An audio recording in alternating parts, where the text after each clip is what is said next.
Hey guys, I'll be showing you how to hardwire a dash cam to an Alfa Romeo 4C. So we have the dash cam, we have a Hardwire Kit, and we have a multimeter. First couple steps, I already pre-installed the mount for the dash cam just to make it easier. You can see it's on the outside here. Let it cure. So we're gonna run the wires through the headliner, down this A-pillar here, and this is going to go down into the fuse box, which is beneath the passenger kick panel. First gonna remove this weather stripping that the A-pillar is connected to. You just kind of have to muscle it a little bit. Just be gentle, it's really not that hard to do. And that will expose the A-pillar for removal. I'm just gonna get it all the way down to where it meets. Cool, so that's probably what it looks like.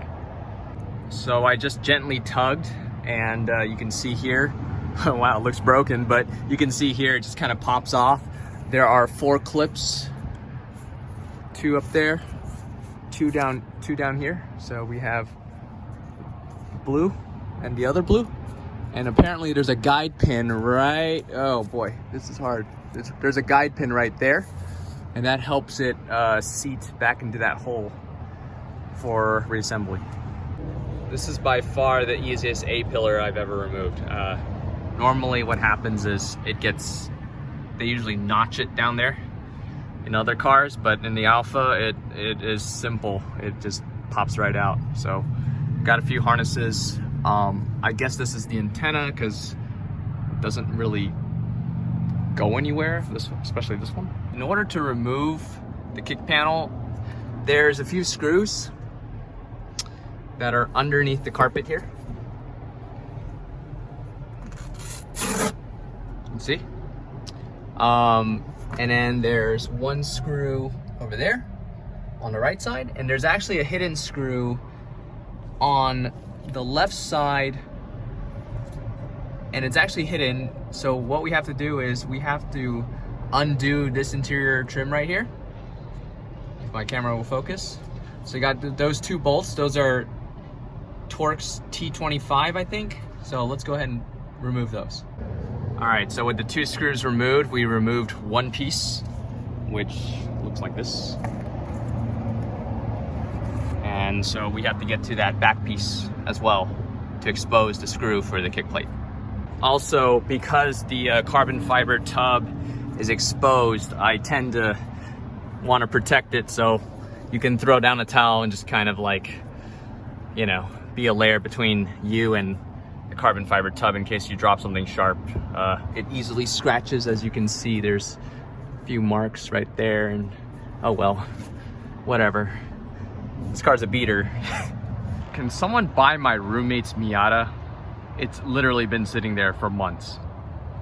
So the centerpiece that's right there, you actually have to undo it with the pry tool. There's a plastic retaining clip, so you'll probably need something like this to kind of wedge underneath it, lift it out.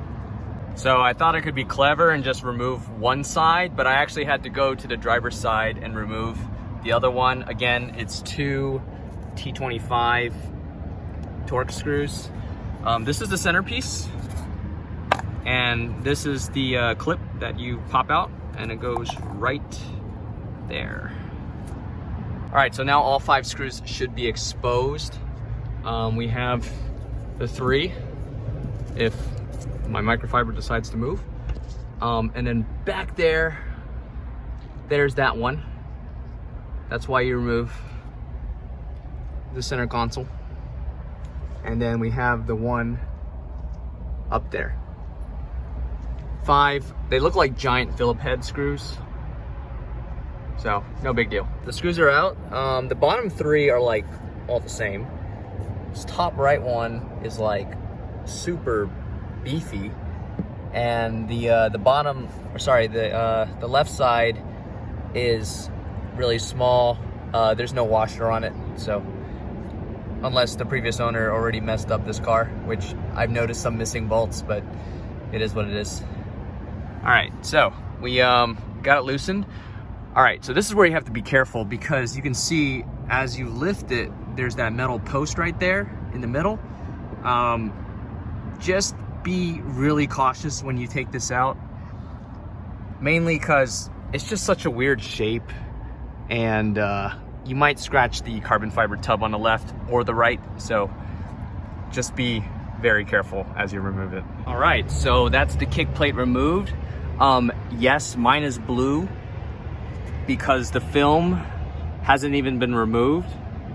I'm Asian, so we never remove film off of anything. This goes for TV remotes, furniture probably. Nah, I'm kidding, but the previous owner was Asian as well, and I guess he never had any passengers. So anyway, here we go. Let's take a look. So it's removed, and I'm actually really surprised. Not by the dirtiness, but the fact that the fuse box is just right there. So that makes it super simple. So let's go ahead and get testing. Oh, speaking of which, probably right now is a good time to maybe vacuum out whatever debris is down there. In this case, mine is like, I mean, I don't know. I don't even know what's growing there, but I'm getting rid of it. So this just fell out of the car. I don't know what this means, but Carmen. So you want to take your multimeter and you want to test the empty fuses, and you're looking for a reading while the car is on, and I mean just accessory power, so that way you're not draining the battery when your car is technically off. And so we're gonna try and use one of these. Again, this was really hard to show on camera, but you just want to test to make sure that there's power flowing through whichever desired connector you want to use, and that's the one we'll tap.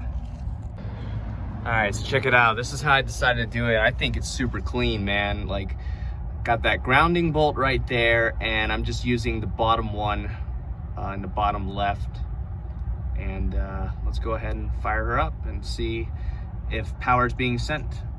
Everything's connected up. Let's give it a go. So right now, obviously the camera's off because the ignition's off.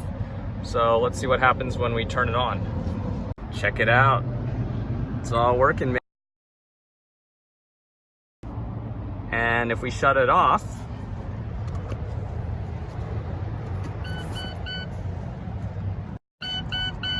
it's off. I think the capacitor in this needs a little bit of time to charge up before it can,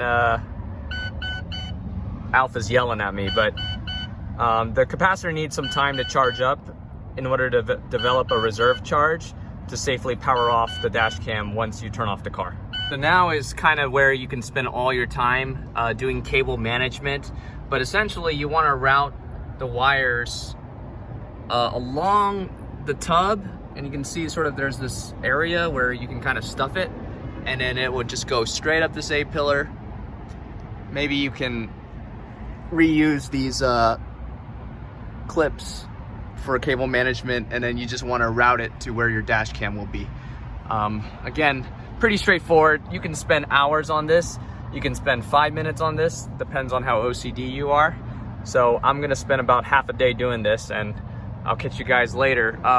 Yeah, it's getting pretty dark now, so we'll see. Hey, that Miata's for sale still. Someone buy this, please.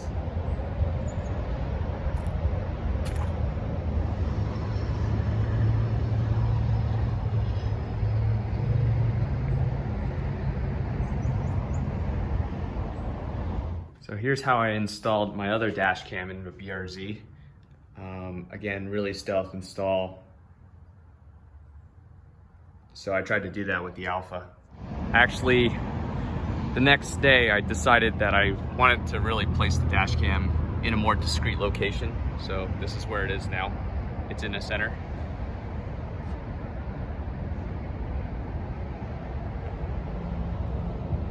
So here's from the driver's perspective. Again, super discreet. Can't really tell it's there, which is what I was looking for. Well, that wraps it up. Thanks for watching. If you have any questions, just let me know.